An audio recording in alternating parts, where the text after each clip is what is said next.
So we have today a tremendous desire for some heroic personality. We would like to see the skies open and the Holy Trinity take flesh. As this is highly unlikely, we have still other problems and ways of approaching this situation. Admitting that we are living in the day of the great headache, the question is, what are we going to do about it? Are we just simply going to have one headache after another as long as we live now? Headaches due to worry, anxiety, misunderstanding, misinterpretation, antagonisms of all kinds. These headaches, unfortunately, do not stay in the head. They come out into other areas of our lives. This headache that we have, this grand head problem that worries us, is affecting every aspect of society. The worrier is already on the way toward being sick. Now, if worry was what was intended, it would be unlikely that it would cause illness and be destructive to the human being. We must therefore assume that worry is not the answer. Worry is only a means of complicating the difficulty. So the problem of going around worrying, threatening, stewing, fearing everything that happens, mistrusting everyone, and in a state of perpetual criticism, this apparently is not the answer. The proof of that is that it is solving nothing and making us sick. Therefore, we should begin to think in terms of how to act so that we will not be sick. The solution to the problem lies not only in our fears and anxieties, but in the solution of the causes of these fears and anxieties. It is useless to assume that the rest of humanity will agree with us on any subject. In fact, it is hardly worthwhile trying to convert other people. For just as surely as we are trying to convert them, they are determined to convert us. So it just goes on and on and on. The only way we can stop worrying, stop fearing, stop hating is to put a discipline upon ourselves. We cannot prevent the world from worrying, but we can become detached from the worrying set. We can become self-sufficient to our own needs. This does not mean selfishness. It does not mean that we are not mindful of the problems of other people.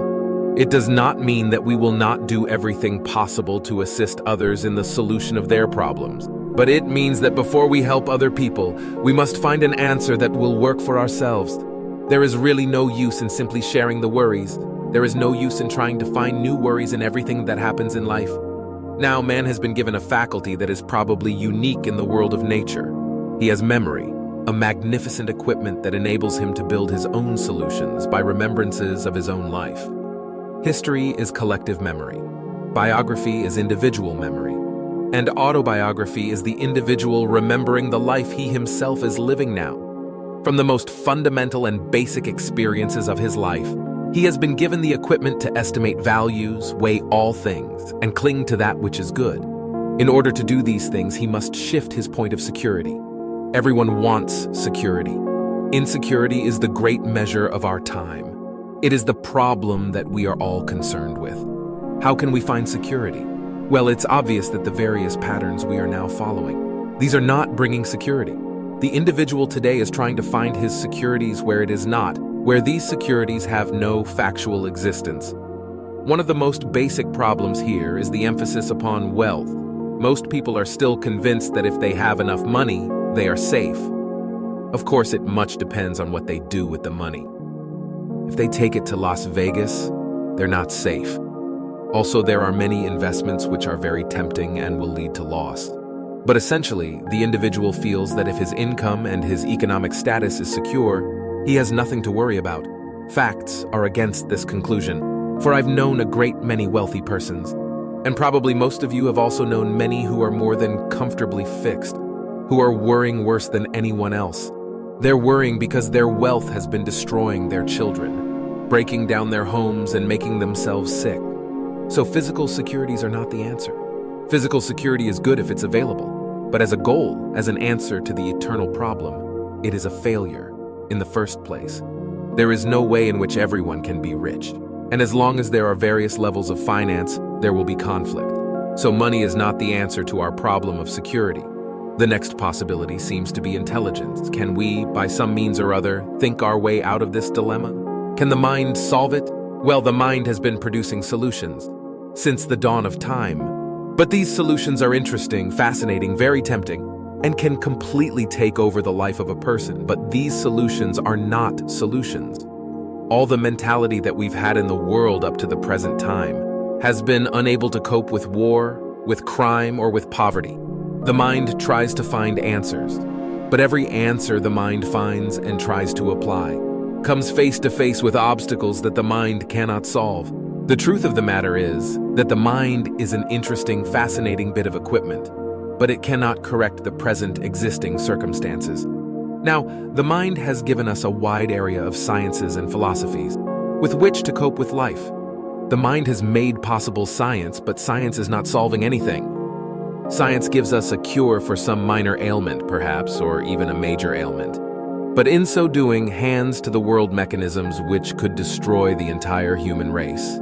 Science has a very great weakness, and that weakness is the failure of humanitarianism. In the scientific program, science is concerned with knowledge. It is using the mind to advance its own purposes, but when it comes to taking care of the widow and the fatherless, science is not a great success.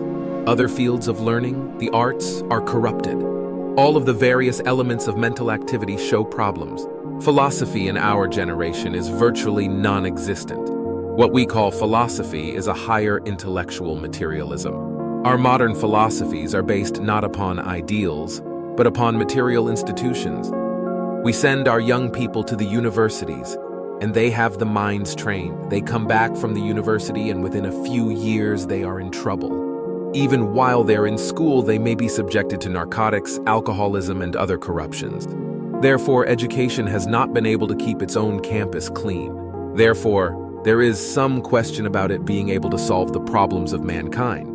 So, individuals look in all directions to try to find some answer to this very pressing problem, this mass of problems arising from something that must have a solution in the individual. Man will never be confronted with a problem he cannot solve, but he may be confronted with problems he will not solve because the solutions are inconvenient. Therefore, we can come now to the next issue in the problem. What is there that the individual can cling to in this great stress of modern living? The first natural answer to this is religion. But religion also is at a very serious disadvantage. Religion presents us with abstract virtues. Religion provides us with a concept of an invisible, causal universe beyond our perceptions. It also populates this universe with beings invisible to us. And the whole situation sums up in a very simple thought, namely that religion deals with things we cannot see. It is perfectly possible to count the shares of stock that we own, but it is not possible to actually factually estimate the nature of the spiritual world in which we live. This world is shut from us because we do not possess the extrasensory perceptions necessary to make an invisible, spiritual, causal life visible and tangible to our common everyday living. This places all the advantage in the hands of the materialist. Whatever he is doing, you can see. He can see the laboratories produce these experiments. So we have facts gathering all the time, more and more facts and truths gradually disappearing. This means that there is a conflict between invisible principles and visible policies. And as long as this conflict exists, the individual is inevitably over-influenced by the material policies because he can see them, because they are working in his life, because they are directly the causes of his worries. They become the great entanglement, whereas the solution in principles and ideals, this solution remains elusive, intangible, and is greatly overlooked close.